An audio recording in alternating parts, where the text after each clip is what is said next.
Hello, everyone, and welcome to our EDUCAUSE Shop Talk. It is Strategize Your Strategy, Planning for the Year Ahead. I'm Sophie White. I'm one of the hosts for today's discussion, and I'm a content marketing and program manager here at EDUCAUSE. My name is Jenay Robert. I am a senior researcher here at EDUCAUSE, and I will be your other host. Great. We're so excited today to have two special guests with us. So I'll introduce them for you here, and then we'll jump into the discussion. First off, we have Ed Puckett. Ed is an enterprise senior IT project manager at Kansas State University. He has 20 plus years of experience in academic IT, and previous experience includes director roles in managing online learning and learning management systems, applications development, web content management, and countless integration and implementations projects. Ed's greatest joy was building a PMO from the ground up at Clear Lake. Ed's professional certifications include a PMP, Professional Scrum Master, and Balanced Scorecard Professional. And his passions include the intersection of strategic planning and IT portfolios, as well as getting up at 5 a.m. to jump in a cold pool and swim 3,000 yards 4 to 5 times a week. That is truly impressive. We could talk about that in a minute, but thanks for being here, Ed. Next up. Glad to be here. Great. Jason Maslanka is the Chief Technology Officer and Deputy CIO at the University of Illinois, Chicago, a 35,000 student Research One university in the heart of Chicago. In his 20-plus year career in higher ed, Jason has led projects in everything from physical infrastructure to security to business process improvement and written countless strategic plans. Today, he's trying to stay one step ahead of AI and keep providing human value as long as possible. Love that. We can talk about the role of humans, too. We also found out Jason's really slacking compared to Ed because he gets up at 6 a.m. and plays tennis a few times a week. So thank you both for being with us. Thank you. Yes, thank you.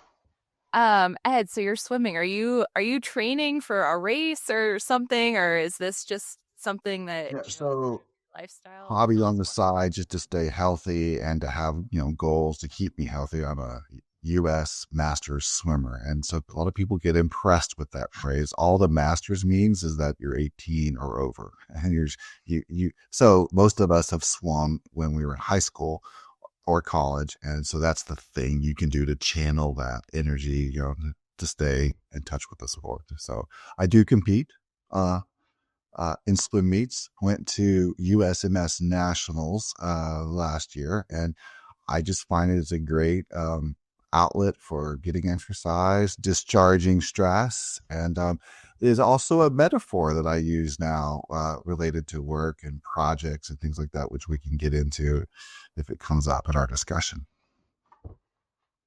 Great. I don't want to steal your thunder, but I'm curious what the metaphor from swimming to IT and strategic planning could be.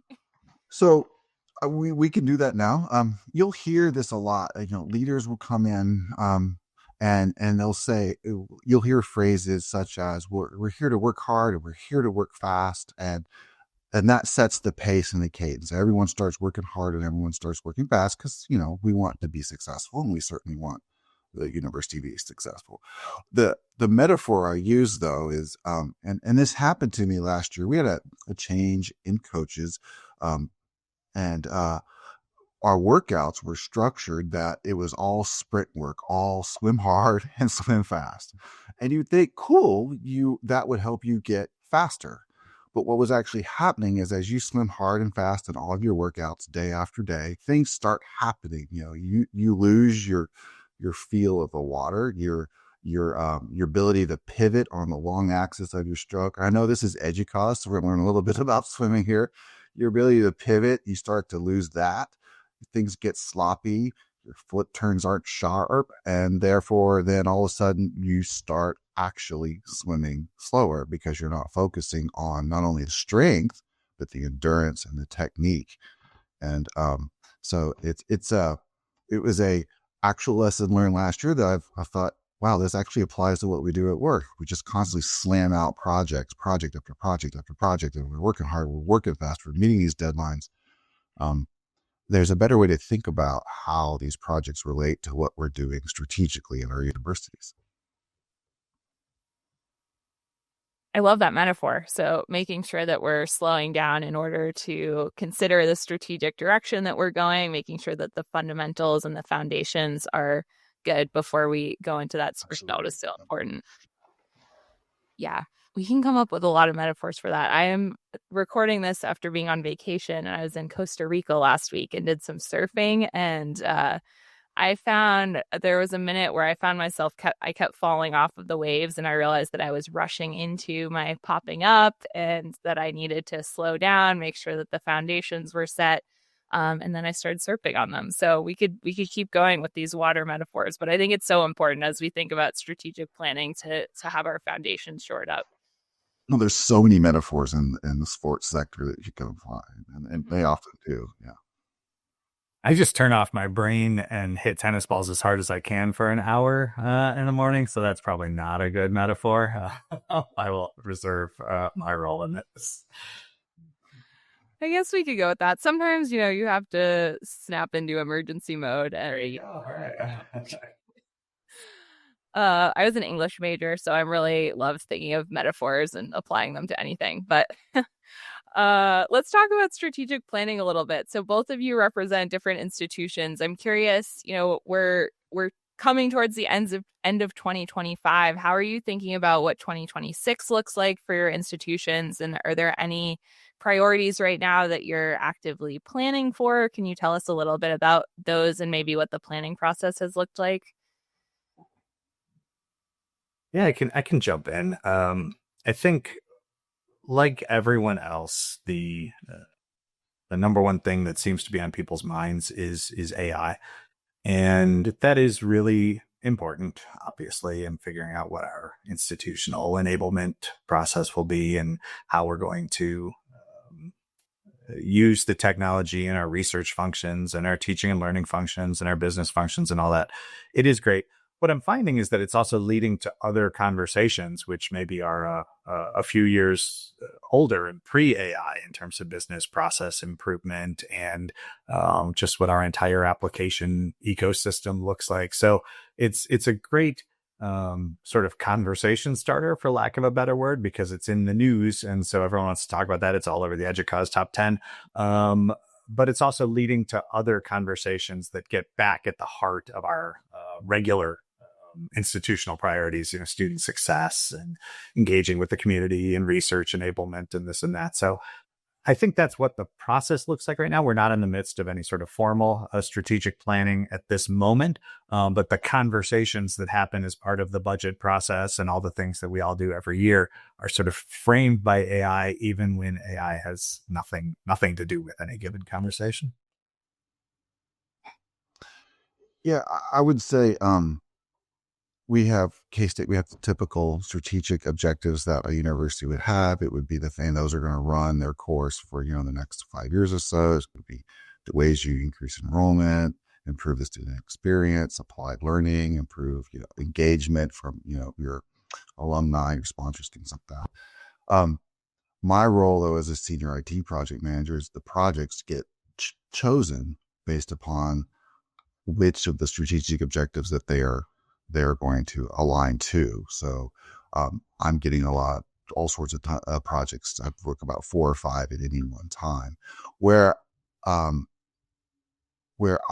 focusing on, just personally for my own professional growth or focus, if you will, is in the process of presenting for the workshop at EDUCAUSE for this annual conference, forced me to re-dive into to use another swimming metaphor, re-dive into the strategic planning coursework that I took, the balanced scorecard process. And you present a workshop and you end up learning more sometimes than the participants do as you prepare yourself for that presentation. And it caused me to look at strategic planning or refocus on how strategic planning is working or not working. So was looking at a lot of different university plans, and they hit all those things that I rattled off: increase enrollment, increase engagement, increase student experience. But very few of them dive into where the balanced scorecard framework would say is the third or fourth tier of where you need to be on a strategic plan. And by that, I mean, most strategic objectives can be classified into 4 categories. There'll be the customer stakeholder ones that are focused on that, the financial stewardship. There'll be a third tier that's kind of internal processes, and then another one that's organizational capacity, right? And so you'll have these great, big, bodacious goals that are important to have, but very few of them then support those big, bodacious goals with what are we doing internally to support? What strategic objectives are we putting in place to support these wonderful efforts in terms of improving infrastructure, preparing the organization, through training, or their focus on how they're using technology. And, so as I continue to, how does this apply to us? So when we're looking at AI and everyone is looking at, well, what can we do with AI? Great. AI has some wonderful applications, but as we choose our AI solutions, what are we doing to hit that third and fourth tier to have strategic objectives that address those things? How are we improving our infrastructure to support AI if we're going to host it on site? What are we doing with our employee base to say, all right, this is how we're going to, this is how AI works. This is the things we can do with AI. There's a lot of change management that needs to happen with AI because, let's face it, AI, people have a lot of opinions about it, good and bad, and they all need to be addressed. So, in broad strokes, you're just thinking about how you use AI strategically and what are you putting in place to support that development across all 4 of those strategic categories. I'm curious if some of these strategic conversations related to AI is there an intentionality behind shifting the conversation from the bright, shiny thing to, like, let's take a step back and look at this from a strategic position? Or is the tail wagging the dog, I guess, is the question. What are you two seeing both at your institutions but among the broader community? I mean, I think it's well put. The tail is wagging the dog to start the conversation. At least that's my goal. Like some of these conversations haven't happened in recent years. There've been federal government changes. There have been budgetary concerns at the local level. There's been shifting dynamics about student enrollment. All those sorts of macro things have existed for some number of years now. And so some of those strategic conversations that you're referencing haven't been happening maybe at the level that they should be or that I would like to as an IT leader. And so to use the shiny object to restart those conversations, I think is a strategy. Whether I thought of it one day as a strategy or it just sort of happened, it's what has happened. But I think after you get past that initial hump of getting the right people in the room to have the conversation, you get back to basics that Ed was sort of referencing as well. Like, what are the UIC has 5 strategic priorities from our chancellor's office? Which one of these are we aligning to? What are we working towards when it comes to the AI conversation or the underlying infrastructure, whatever else it may be? Like, what are we aligning to? Is it student success? That's number 1 for us. Probably always will be. That is a constant. And so how are we aligning to that? And so I think that the conversation gets away from the shiny thing and becomes notably more baseline than it was initially. And I would add, we always pick on the phrase, it's the shiny thing syndrome. And because IT, the shiny thing means more work for IT. But I would say all new technology starts with the shiny thing syndrome because it's there and people are like, here it is. Now, what can we do with this? And so, to Jason's point, then what can we do to put those foundations in place? What problems are we trying to solve would be another way to look at that. And where can AI help us in solving those problems rather than let's just get it for the sake of getting it? And I love the reframing of the shiny thing. That I like that reframing, I think. And to Jason's point, like, we can use those initial conversations to turn and yeah, that's great. Sorry, Jason, what were you going to say? No. There's just a reality to the world that I think good IT leaders recognize what people who aren't in our sphere of IT are seeing and know about and care about. And when something is on the Today Show or whatever people watch in the morning or in mass media, like that is going to influence all the people who are not super interested in reading our weekly IT update emails with like application updates and things. People don't know what we necessarily do in any given week. Hopefully we have an impact, like that's the goal. But they're not paying the kind of attention that we are. That's why we're in this field. And so if we can attach to those things that they know about, because it's all over everything, then I think we have a better chance of success in having the conversation at the end of the day we want to have, or that we think has an impact on those strategic priorities. Yeah, I love that framing of how we can use these, for better or worse, depending on how you feel about them, these popular, technologies, solutions that are in the media for our own foundational elements of IT. And that's one of the challenges I feel like we see with the work that we do, that you hear often, that, if something's working well, no one's talking about it. It's when it breaks that you hear more. So, how can we maybe reframe that narrative to attach ourselves to the things people want to hear about? And I think, we had a shop talk that we recorded at the EDUCAUSE annual conference with Mark McCormick and Krista Kopp about the EDUCAUSE top 10. And one thing I thought was interesting was that they talked about AI becoming a conversation that's cross-cutting all of these other IT issues, that, we're starting to talk a little bit less about AI in and of itself as much as how does AI integrate into all of these other conversations that we're having. I'd love to hear a little bit more about this change management element, and I'll mention this shop talk discussion. It really pairs with the EDUCAUSE Showcase series. It's a series where we curate different resources related to important issues in higher ed and technology. We have one releasing in December 2025 related to strategic planning. And one of the core resources in that is an EDUCAUSE review article about change fatigue, and then how we can use what the authors call an energy commitment model as a framework for interventions on teams. Basically, I won't rephrase the author's work. They did a lot of research, but basically looking at how teams address change, how change fatigue has been widespread as the pace of change in higher ed and technology really accelerates, and how you can support teams through that. They called out that it's different than burnout, but we see, some similar symptoms of, employee behaviors as it relates to change. So I'm curious, how are you two supporting your teams as we think about this accelerating rate of change in higher ed and technology? And do you have any tips that you can share with our listeners today? Goodness. So project management role, every project we take on and that I get the honor of shepherding creates change, right? So, and each of those resource teams have maybe multiple projects that they're working on. So my first response to that question would be, it's just recognizing that any one project team that I'm leading is possibly working on 2 or 3 other projects and also operational activity.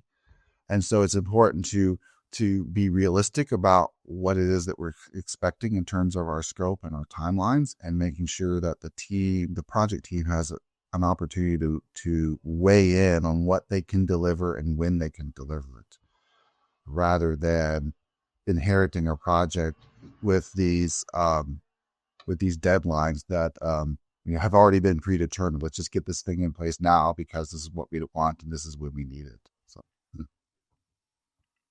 yeah, I mean, I think at some level, like the article's super interesting, and I certainly recommend everyone read it. And there's some unique terminology that I certainly hadn't come across in the past.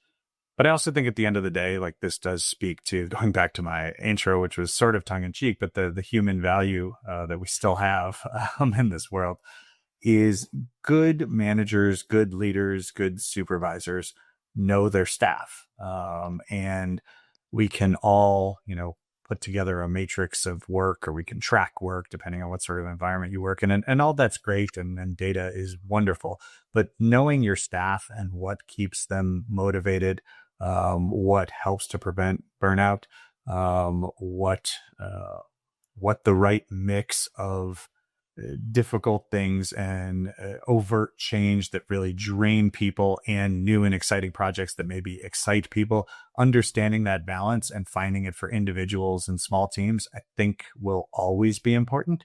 At the end of the day, we're talking about human beings, and it's hard when you're talking about a few hundred people to do this, but that's why we have management layers and management structures. And that's why we don't have just a giant flat organization. If 200 people reported to me were all robots, I think it would work a lot differently. We could just issue commands and move forward. But I know that in the case of our development team, let's say, the idea of building a platform to enable AI for students is exciting. And so while it may be work that we didn't know we were going to take on, or we don't necessarily have the bandwidth to take on, it's probably going to work out okay, because people are excited about what that means, about their learning opportunities, about what this means for their future. In other cases, if we're just talking about continuing to support, duplicative applications in our enterprise applications group, that is just pure work. No one necessarily sees the value. We're just dealing with history. That's much more likely to lead to that sort of fatigue. So I do just want to bring in that human piece. Know your staff, talk to them, understand. It doesn't mean everyone can just do whatever they want. That's not how jobs work, unfortunately. But at the end of the day, finding that right balance, I think, is really key. Yeah, I love bringing that back to leadership. And in the top 10, the theme this year was human connection. So, how even in the midst of all of these technologies that are trying to be substitutes for human connection in a way, how does it come back to understanding your team as a leader? And I love that point of, even in a big organization like yours, you're representing, a large R1 research institution. You can create layers that still build that human connection in among a larger organization.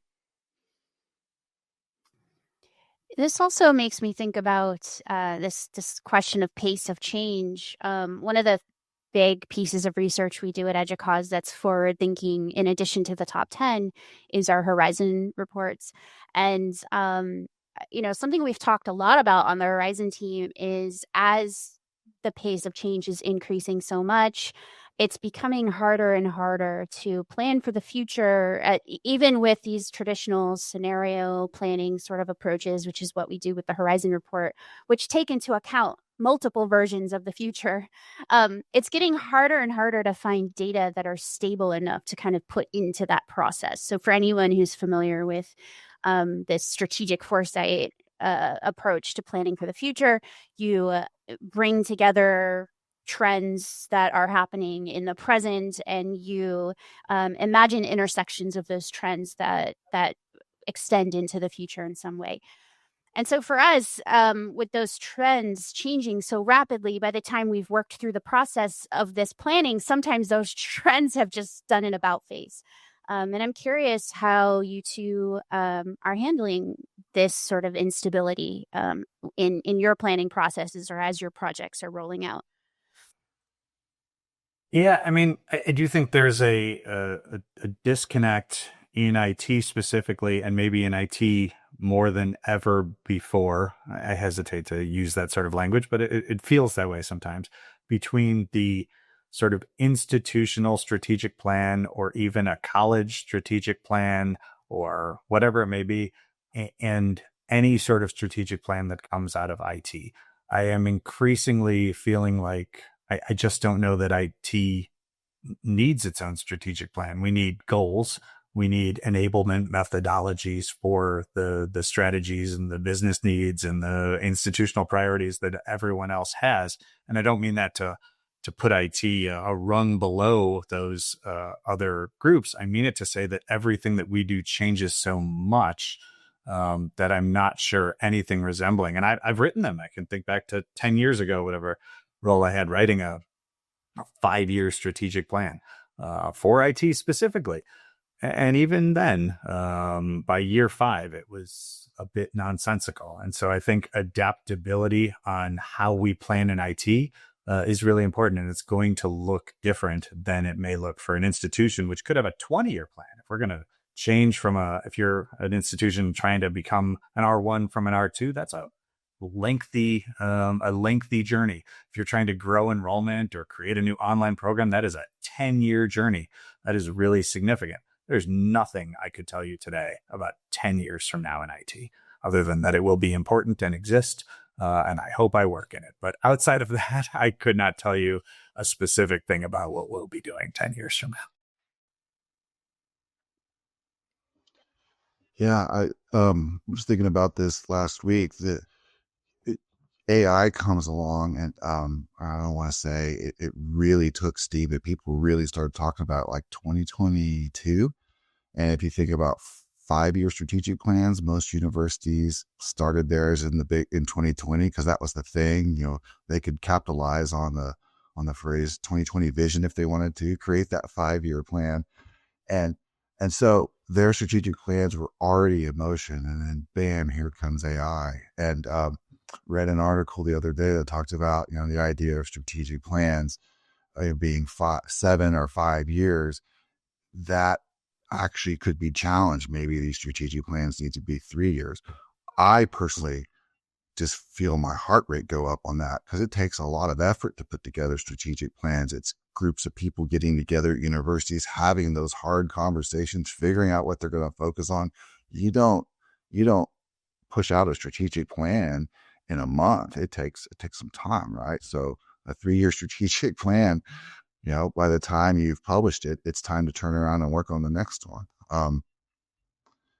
That said, I had another point and I lost my train of thought on that. So we'll have to come back to me on that one. If you think, I was going to say, I can also add like very specific examples. I started in this role as the university CTO about 5 years ago, a little over. And while I was doing the listening tour at the beginning and hearing what everyone had to say, I was relatively convinced that, and again, this isn't a top level strategic plan priority, but nonetheless, I was relatively convinced that we were going to move away from all of our data center space. We have 3 today, 2.5, if we're being honest. And that we would move away from them. And now I just signed a form this morning about expanding the substation electrical power that comes into our main data center to expand it by another megawatt in support of possible research needs and GPUs and all those sorts of things. And so 4 years ago, I was thinking about giving those spaces back to the campus and turning them into something else. And today, we're trying to figure out how much power we can cram into the 20,000 square feet that we have. And I don't think that was a misstep on anyone's part. That is just the reality of what has changed in a short period of time. Yeah.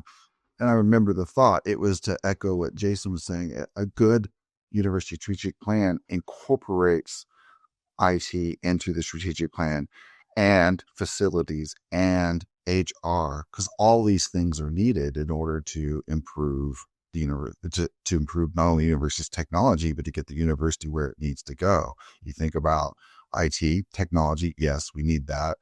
IT needs facilities to support these systems that we're putting in, the hardware.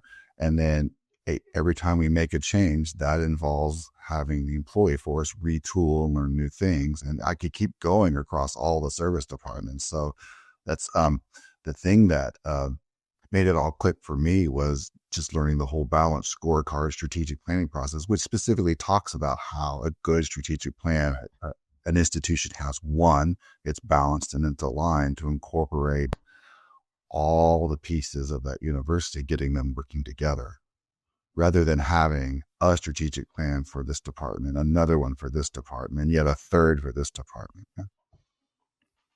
Yeah, that makes me think of it. We recorded a Shop Talk podcast earlier this year with Michelle Noren and Jesse Minton, who are formerly the CIO community group leaders. We talked a lot there about the role of IT leadership and how it relates to the leadership of an institution, and how IT leaders are starting to be, part of the strategic planning related to the institution as a whole, and where technology, can't really be separated now from the institutional mission. So I think it makes a lot of sense now that we're looking at, how does technology and technology leadership work in support of that larger strategic plan. Jason, I wanted to go back to your point about the data centers because I think that's really interesting. And I'm curious if there are any leadership lessons here. I'm thinking about, how can leaders instill confidence in their teams and manage these change conversations when you're continuously getting new information and sometimes having to change the direction of IT in general. Maybe I'm thinking about this. I read Adam Grant's Think Again book recently, which I think is a great example of why, leaders need to be able to take in new information and maybe even change their mind about something that they'd previously thought. How do you lead a team when you do have to, make a big pivot of that type or change the direction, in the middle of a project? And do you have any lessons that you can tell us about? Yeah, I mean, I think primarily I would say with kindness and recognition of their humanity, and I apply that to all things I do, but I think it's especially true when you're talking about something that if you look at our data center operations staff, it's 2 and some graduate students, so it's a small team, and this is everything they do. They are testing generators. That is their life. They love it. They care for our facilities, and so to just sort of flippantly come in and be like, let's close them all. Yeah, it's not going to work. Like that makes people worried about not only their jobs, but specifically the thing that they care about and have spent so much time on. And so you can't be flip about it, is number one. But number two, I think, is that transparency and honesty and bringing in all the stakeholders necessary from day one is really important. And so being transparent about the reality of the world, asking them questions, trying to get their expertise. I mean, stakeholders and people with autonomy in certain areas want to be engaged in things. That's why many of us work in higher ed. We're not there to just perform tasks. We are there to be a part of this community. And so I think, yes, it sounds a bit trite maybe, but at the end of the day, transparency and full honesty and not hiding the reality from people that something that they do and is important may be changing. Offering opportunities for people to reskill. That's kind of a too specific a term there. I don't necessarily mean it in that way, but where else can people be engaged and where are they important in the broader scheme of everything we're doing? So yeah, that is definitely what was done during this time. And now they are a team that is expanding and has taken on more importance than ever. And so you see how quickly things change. And I think the more that you can also hang on to, which it helps to be in these roles for a period of time or have experience at other institutions. And I'd lean on our CIO who's been at a few institutions to bring in stories from, other times, other places where something along these lines happened. When I was at here, this happened. When I was at here, I think sharing those sorts of stories, anecdotes, if you will, is also incredibly important to the humanity part of this. As we talk about the huge amount of work that goes into strategic planning and I especially hear both of you highlighting the need for flexibility and responsiveness as time goes on and, not being too rigid about playing that plan out. I'm curious what you think are some things about like the traditional strategic planning process that perhaps need to evolve with the times. Are there some things we need to stop doing? Are there some things that we need to lean into even more? I mean, I think we always knew flexibility was important in strategic planning, but now it's just really sort of hitting us in the face. Like you have no choice. You have to be flexible. Are there other elements like that you see shifting as the times change?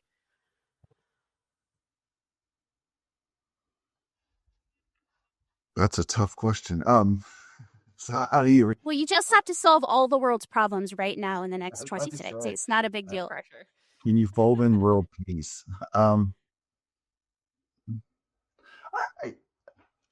The only thing I could come back to then is consider, can the institution create strategic plans that are either shorter term or build in some space for flexibility, because that's the only way you're going to be able to respond to these technologies that come along as quick fast and hard as AI, for example. So that's the only answer I have.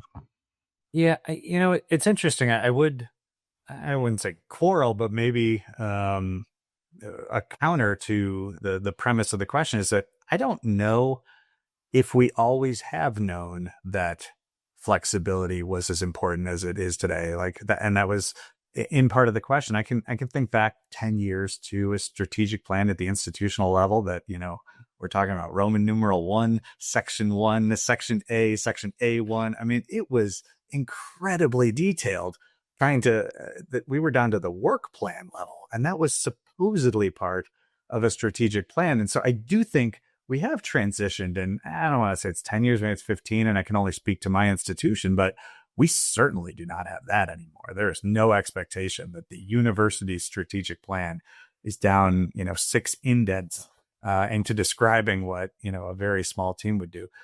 So I think we have changed a bit, and that's positive. I think really focusing in on buy-in for those top level priorities is probably number one. And some institutions do it really well. Some institutions less so.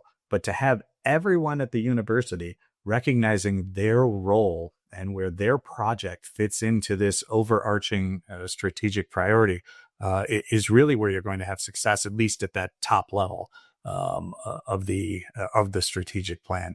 Attempting to plan what those individuals do, and I can only speak to IT. I don't know enough about the other disciplines or verticals at the university to speak to them, but I have a feeling that we're all sort of in the same boat there. Even enrollment management, that could be a top level priority. We want to grow by 15%, whatever the number is.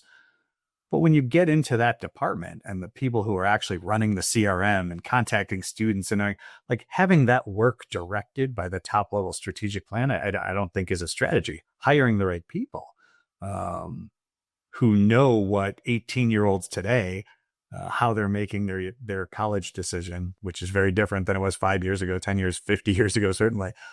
Having those people do their job and align to the priority is number one. So yeah, I think we have moved in the right direction, but probably even more so. Good leadership, good priorities, buy-in, and get the right people in their jobs to do work well. I would say for that number one, then I would add the second level would then just be having good IT governance, so that new projects can come forward and people can say, yes, Project X now comes in. This one is actually more important because of whatever's going on, and we can now insert that into the project portfolio and assign people to do that. Yes, and it speaks to the importance of people in Ed's role, to business analysts, to governance in general. And I think also alignment, like maybe a place that we have also advanced in higher ed in general, is the recognition that things cost money, especially in IT. And so like, you can have strategic priorities and you can have these ideas, you can even have a plan, but unless it's aligned to the budget process, like, yes, sometimes things don't have an explicit cost. Sure. But most things do. And so I think taking maybe this strategic priority process as a planning process and then aligning it to a budget process, to governance, to portfolio management, that some version of that, is probably the right way to be flexible, but also aligned to a set of goals, more so than attempting to map it all out in a 50-page PDF that people won't align to in 18 months. I have a budget question, but I don't want to ask it until I give Sophie a chance. If you have another question queued up, You can go first today. Okay. Only because so I head up a lot of the AI related research from EDUCAUSE, and I've said recently I've heard more in the last 3 months about ROI of AI tools and educational technology in general than I have in the last 3 years. And I think that, speaking of this shiny object getting us into some conversations we should have had in more depth in the past, a lot of people are starting to get very serious about how are we measuring ROI of these tools when we're budgeting so much money, because they're so expensive. And what it brings up for me is I'm not sure that I've heard the same level of ROI conversation for other recent emerging technologies I don't know, in the last 5 to 10 years. Yes, people ask it, but not in such an earnest way. And that could just be my experience and the research that I've been doing. So I would love to know, especially from a strategic planning process, thinking about aligning that process with budgeting. And then what are you seeing, or what are your institutions planning in terms of then closing that loop or continuing that loop continuously, as the case may be, where we're evaluating what the return looks like. And it doesn't have to be dollars and cents. I want to really emphasize that in the conversations I've been having about ROI with our community, people are not necessarily just saying we have to see the financial return. It could be student engagement is increasing. It could be employee satisfaction is increasing. There are other things we can get out of that. But what are you two seeing in that area? Do you think the conversations come out more, not to answer a question with a question, but because because it's new money in a sense, like there is an expectation for the last 25 years that you're going to have an ERP that exists. And so when you get to that time, the conversation is really about, is that ERP the best in class and can we afford it? So you're sort of building in the ROI conversation a bit, whereas this is new money. We haven't spent anything on AI in the past. And so now people are, I think the macro conversation is about reducing employee counts in corporate America. You're not going to see that as much in higher ed. I don't think that's just not the way we're wired, but the macro conversation is about that. So I think ROI is kind of wired into it. I don't think we had a clue what the ROI is on AI investment. And I'm not sure anyone in higher ed does, to be quite honest. We'll try to figure it out. I don't exactly know how to, but it is definitely, I would agree with you, coming up 8x more. That's a made up measure, but 8x more than it has ever come up in any other previous conversation. Network infrastructure, data center enhancements, ERP, anything along those lines. Yeah.